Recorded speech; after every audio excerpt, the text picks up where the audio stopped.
update. So we'll just move to the back of the van first. So in the bedroom area, I've actually got the timber bed frame in place under here. I've been using it.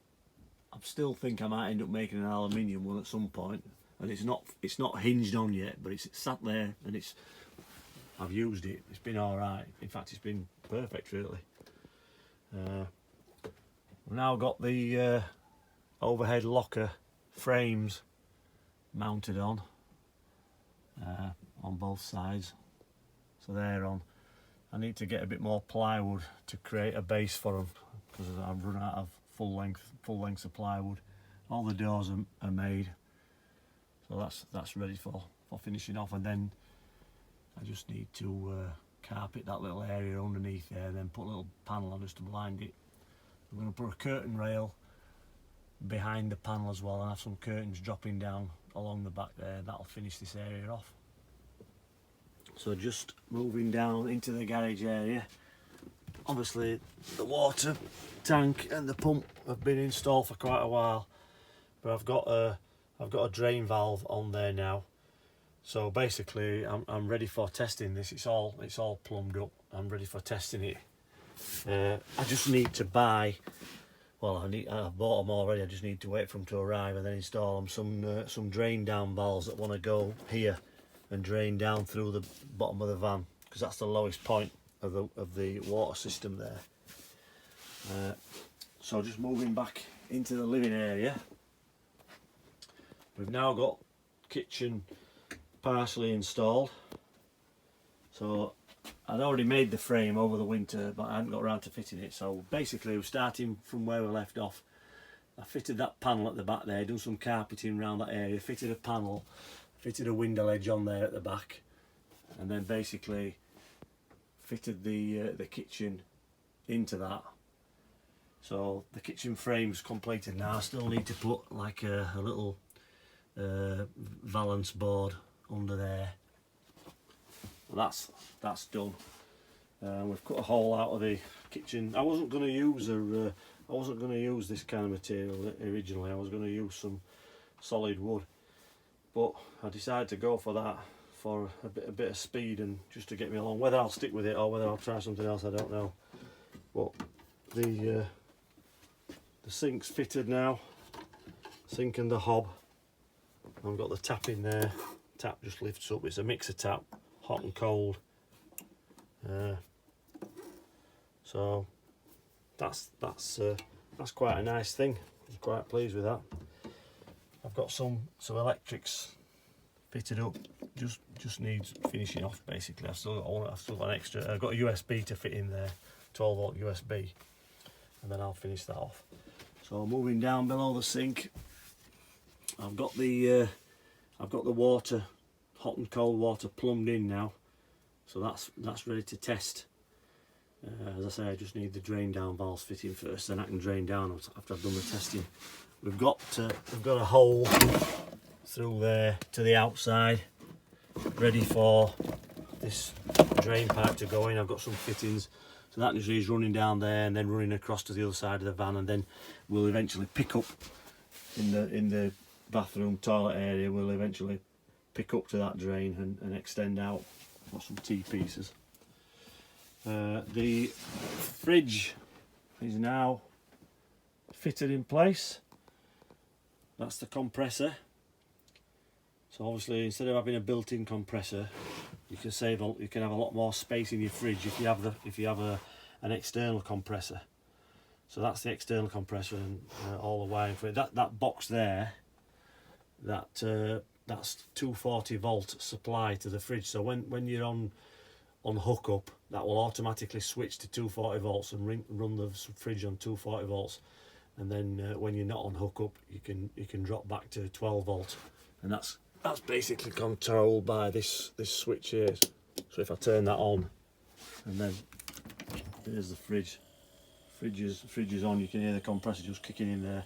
This is a 75 litre fridge, so that's quite a decent sized fridge. Is that quite nice? I'll turn that back off now. That's in. That's fastened in place with these buttons on the top. These buttons have just got Velcro underneath them. It's just to stop it from sliding about, and it's quite a snug fit in there. So that's coming on. I just need to finish off making some doors and some drawers, and then the kitchen's completed. We've got this extra bit of table area there as well, so you've got quite a big kitchen area there, and that's just on some little brackets that just swing down when you're not using it. Just put that down.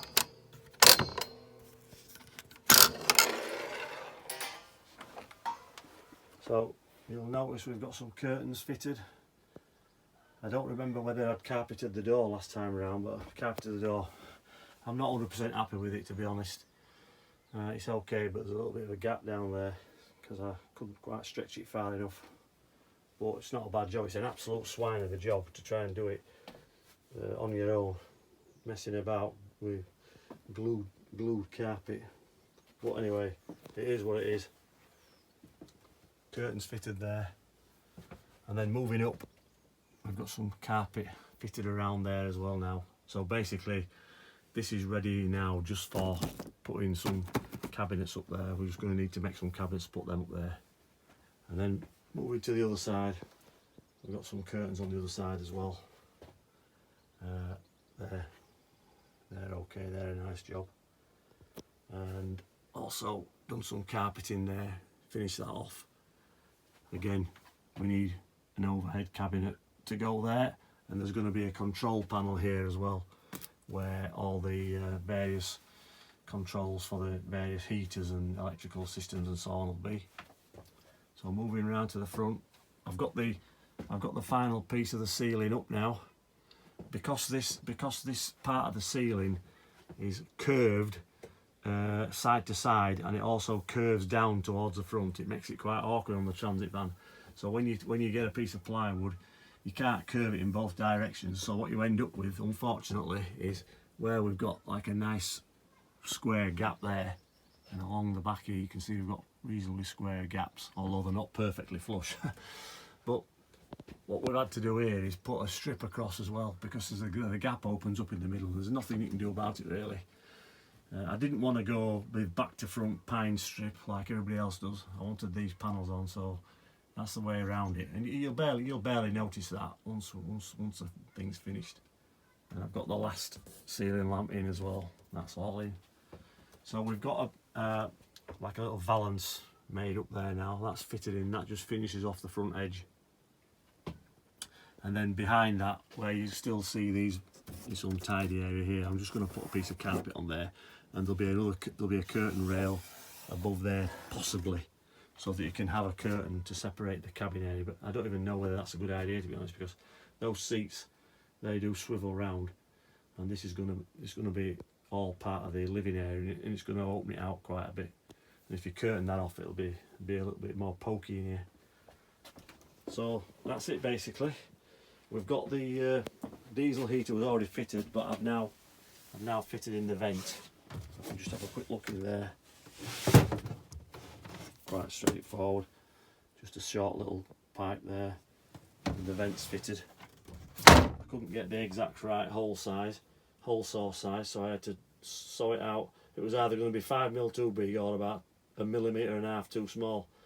So I went for the 1.5 mm too small, and it took me absolutely ages to sand out that last 1.5 mm. But anyway, it's in now, and we've had it running. We've had the diesel heater running, so that works. That's all fine. We haven't had the hot water heater running yet, but we'll do that when we get around to testing. So basically, a bit more progress. I'll be using it again in a couple of weeks' time, and it's quite comfortable to use now.